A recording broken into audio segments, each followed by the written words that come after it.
I know you, I know where you're coming from. I know you, I know. A musician or an artist or a band, then today's video is for you. I want to talk about something that I'm calling the new rules of the music industry. And no, I'm not trying to prophesy about the way things are going or claim to be the expert on all things music industry related. I'm just a guy in the industry. Rather, this is a video sort of unpacking the realities of today, current state of the music industry. If you are an artist or a band or a musician that is trying to make a living or get your music out there, this is a simple reminder of really what are the new rules, the unofficial rules of how things work and how artists. It was something that it just sort of evolved from our last Crazy Horse tour.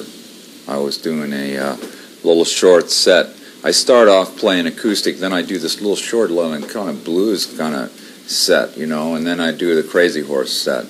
And so, you know, I listen back to the tapes because we record everything, and I listen back and I listened, and the blues thing just knocked me out. I said, God, I was not only was I having fun, but it sounds good, you know. So I said, well, let's grow this, you know, let's make this alive and make this what we're doing, because it's all I want to listen to. Stamp out rock and roll since it started. Why do you think that is? What is that? What are they afraid of? I always thought it was because it came from black music, and the words had a lot of double entendre in the early days, and it was sort of, you know, the white kids, our white nice wasps, are going to go crazy with all this moving their bodies. You know, the music got to your body, and the Beatles just carried it a bit further, made it a little more white even than Elvis did, because we were English, you know. And people couldn't hear it. That's why they didn't understand it. That brings up an interesting... It doesn't really. It's good that you have new songs, but the challenge is to play the whole set with intensity and as you mean it every time you walk out there, which is not always possible. I mean, trying to keep the interest flowing. We're doing 3 different kinds of shows. So here in Los Angeles we're doing this arena show we did last night, and then we're doing a theatre on Monday. So we've got 3 different set lists, and there's 3 different challenges. So we know in the theatre show we can do a lot of unknown numbers. So that's right. How did you do that? That's right. Because I said if I don't have a mother, I will let music be my mother, and it never let me down. And the harder I worked, you know, it never let me down, you know. And as soon as I started playing instruments, I started to hear other sounds, and that's why I knew I was going to be an orchestrator and a composer and arranger and all that stuff. Because my first thing was arranging for 4 trumpets, 4 trombones, 5 saxes, drums, bass, piano, and guitar. That was God, you know.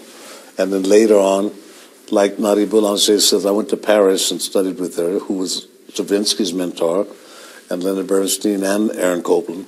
And she said, I have to be very careful with jazz musicians. When you were doing those concerts, that people couldn't hear your music, that all they heard was themselves screaming. It got a little boring. I mean, it was great when it first happened. When you'd come on, there'd just be nothing but wow.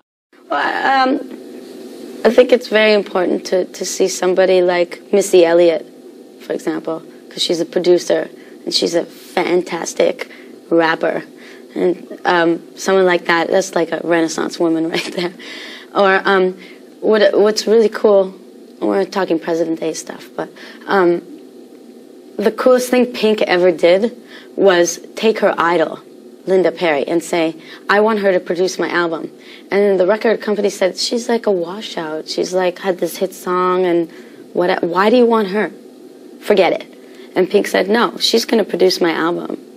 And that is really cool, because everybody thought, what the hell is she doing? And now Linda Perry is like one of the biggest producers. It's not that she couldn't do it before. Of course she had this, but she needed to be given a chance.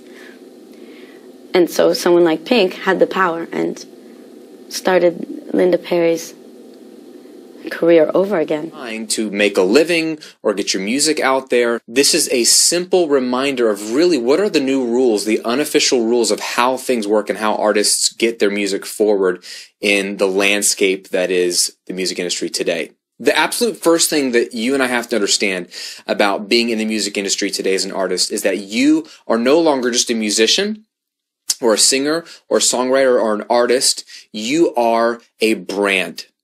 Okay, very, very important. If you view yourself as just an artist, then that means you're hoping that someone else will do everything for you. The things that used to be done for you by the industry, which is sign you, develop you as an artist, get your stuff recorded well, help you with the songwriting, do all the marketing and promotion for you so that people hear about you, selling stuff. Know you, I know where you're coming from. I know you, I know where you're coming from.